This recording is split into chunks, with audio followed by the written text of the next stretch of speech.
All right, the message about protecting yourself from too much direct sun exposure is nothing new, but there are some new strategies to help you spot trouble before it's too late.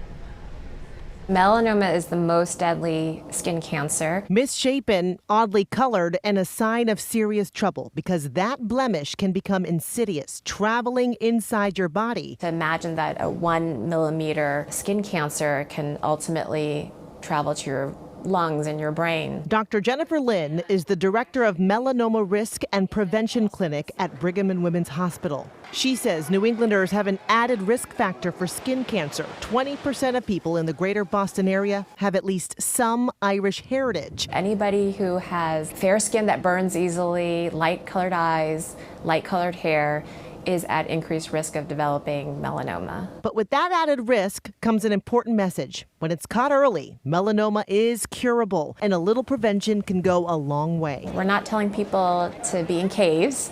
We're telling people to be really smart when they're out in the sun. That means avoiding direct exposure when the sun is strongest between 10 a.m. and 4 p.m. If you're at the beach during prime times, make sure you're under an umbrella. But even in the shade, you still need that sunscreen because the rays can reflect off the sand and water. And speaking of that protective slather, sunscreen is not impermeable. It's not perfect. It wears off. The minute you step into the sun, your sunscreen is being used, so reapplying every 2 hours is critical.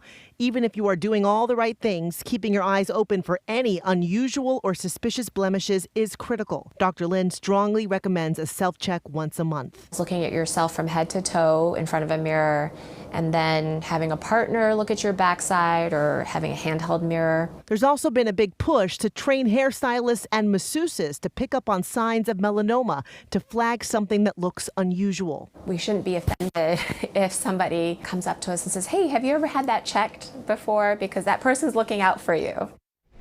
And Dr. Lin also adds, and this is an important one, that it's a myth that people with darker skin can't get melanoma. It often shows up on the hands, the feet, under the nails. So bottom line, if there's any question, just get it checked out. Erica.